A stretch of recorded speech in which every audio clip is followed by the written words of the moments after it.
pa po yung BI, yun nga lang, nagkakaproblema po minsan pagka kinasuhan yung tao criminally, imbis na i-deport na ialis na, criminally, mailalagay dito, magwawarant, babalik doon sa lugar na pinaghulihan, sometimes potentially may leakage na mangyayari.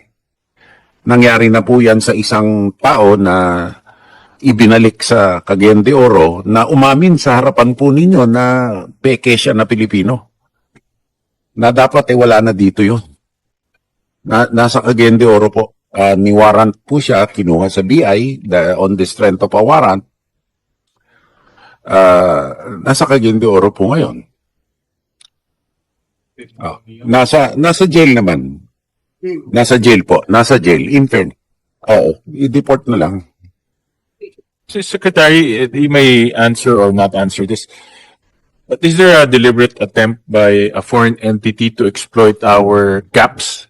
Like for example, itong late registration natin na nakita natin kay Alice Go, nakita natin dun kay young brothers, at marami pang nahuli pero hindi lang high profile na-intercept ng BI. Pero man deliberate to or this is just one-off na pumupunta dito? Sa akin po palagay deliberate po yan at hindi lang po sa atin nangyayari. Sa England nangyayari, sa Amerika nangyayari, pati po yung pagbibili ng lupa sa tabi ng bases. Hindi lang naman po dito nangyayari, sa Australia nangyayari. Yun nga lang, meron po silang sapat na batas to prosecute. So they prosecute for espionage, no? It's not only here, it is endemic worldwide. Thank you for that.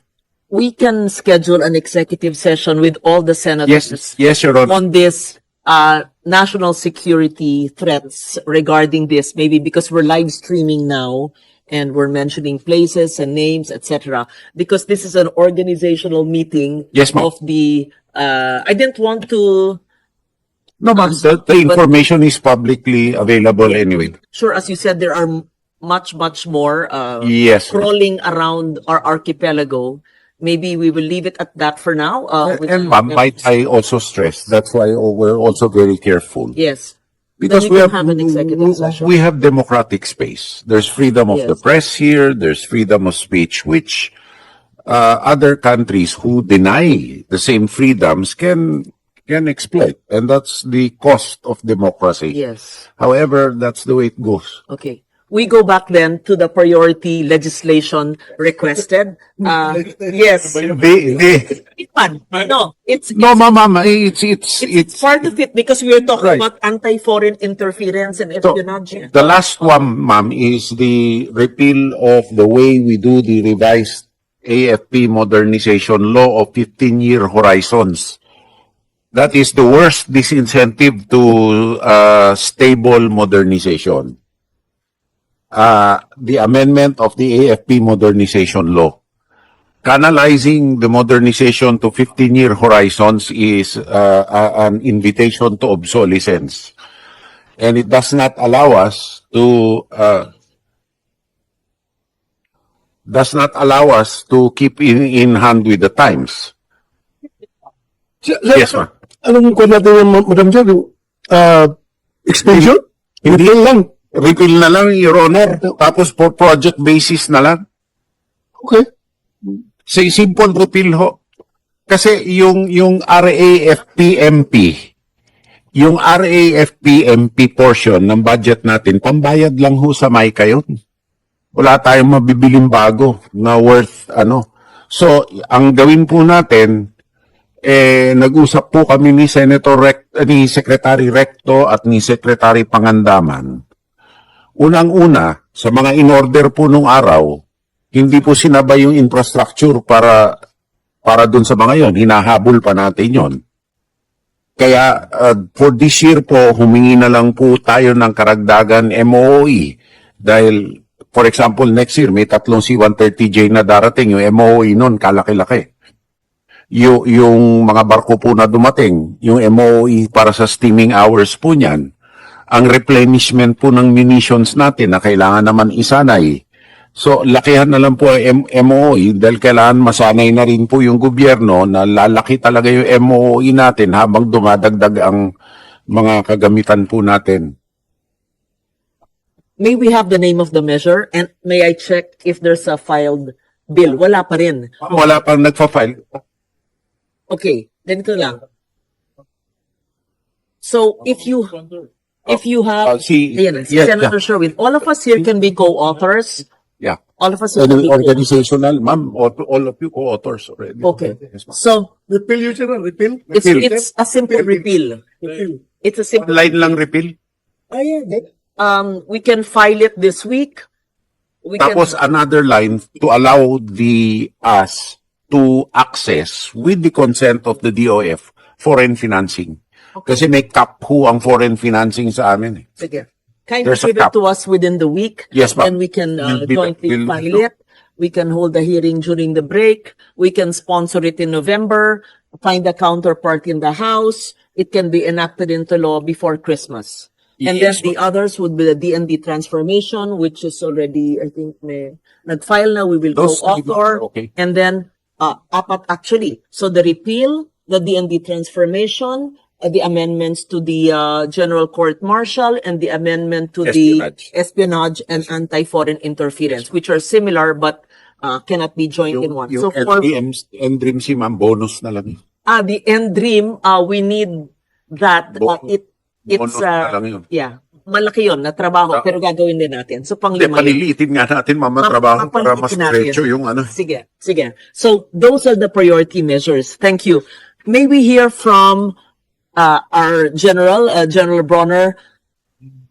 We were talking about the civilian aspect in the D&D transformation. How about in the AFP? Is there any pending measure aside from budgetary, iba yung ano po, that the AFP would want us to consider? Or the 5 measures mentioned by the Secretary is exactly what the armed forces would also need?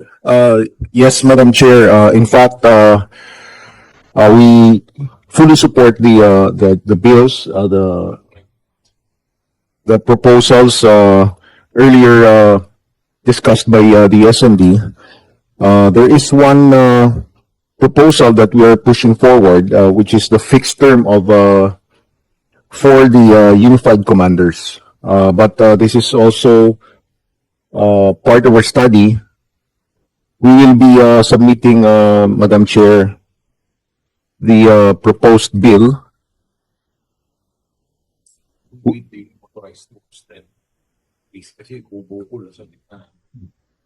that will include also the increase of increase in the number of troops that we will be needing, Madam Chair. This RA 11939 in 2023, bago lang. It repealed the grant of the 3-year tour of duty to the unified commanders. And you want that, ito yung pinag-usapan natin matagal na. Kailangan fixed term. The imposition of a 2-year maximum tour of duty.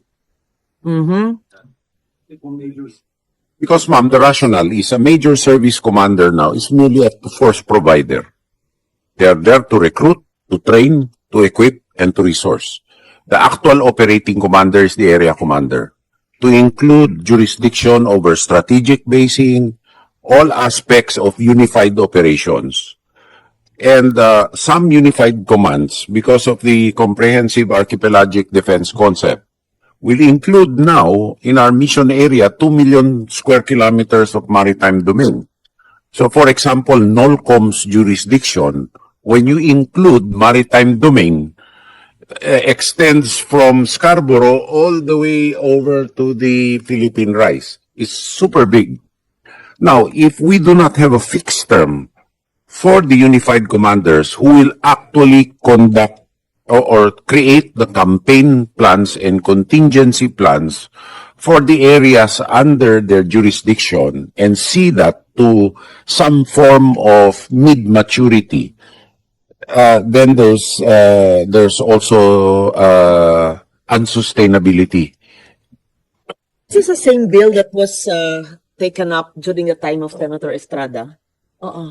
Yeah, I think hearings were conducted on this already, and we held caucuses on this because this will recommend the imposition of a 2-year, maximum tour Yes. of duty for the AFP Unified Command. We have to consider also, ma'am, that's why first, the troop strength is too low, really. Secondly, if we have fixed terms in the upper level, it will cause stagnation in promotions down the line, which is what happened in the past. A lot of our lieutenant colonels are transferring to the Coast Guard because of the effect of the fixed terms. So we really have to structure it properly. Nonetheless, we need to retain also senior leadership. And because of maturity of judgment and the project implementation. A lot, ma'am, of the initiatives that we have embarked are long-term projects with a lot of gestation. So they have to build the succession and to have specialization in the areas and in the skill sets required. So the unified commander fixed terms are also important. We have 3 years to do this, and it was heard thoroughly. Why was it? There must be a reason why it was not passed in the previous Congress. Maybe, ma'am, there were other priorities or legislative priorities. Yeah. Madam Chair. Is it on this? Madam Chair. And our worst deficit gap is in project management, in logistics, because of the rotation. We cannot have logistician experts because of the rotation required. So rotation has not served us. Tour of duty rotation has not served the armed forces well because of the lack of specialization. Okay. Yes. Allow me to get back to this bill, which has been thoroughly heard in the previous Congress. And I ask to do a matrix, ano yung opposition, bakit hindi na ipasa? Yes, Senator Tulfo. Madam Chair, could it be because if we will have fixed terms, I would like to ask the good secretary, how long is this fixed terms are we talking about? Maximum, sir, of 2 years. 2 years. Of course, still, at the discretion of the President, I think the hearings, Madam Chair, I was informed that the hearings conducted were for the removal of the fixed terms.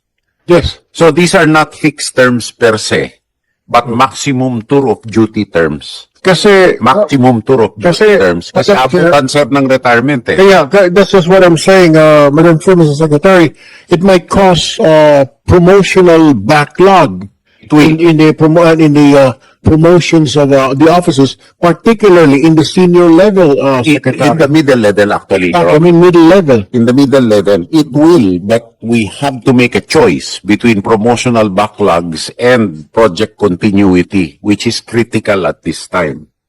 That is why, Your Honor, we intend to address it by addressing also the meager force size we have. For example, our army, in the whole of Cagayan province and Isabela, there is only 1 brigade, 3 battalions in that area. It's thin. In Palawan, which is a very, very long island, it needs 1 division. The point here, Mr. Secretary, is we have to weigh in between project continuity, mission, or the demoralization of troops if they're not being promoted. Gusto pa niya maging general, he will just retire as a full colonel rather than aspiring to become general because somebody is up there. Or tama po kayo, continuity, mission completion. So we have to really balance the two.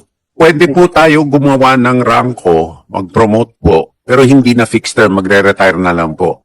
Just for career track opportunities para hindi na lang makainganyo tayo ng specialization. Mahirap po yung strike anywhere kasi na sundalo na wala na specialization, especially now na highly technical na po yung subject matters, no? Sa base development lang nung araw, pagka, let's say sa Navy, pag wala po kayong command at sea badge, wala ka ng pag-asa. na ma-promote. Ngayon, napaka-importante ng strategic basing and logistics. There will come a time, sinasabi po natin, sa Air Force at saka sa Navy, na you will need a commanding general who is not a pilot, neither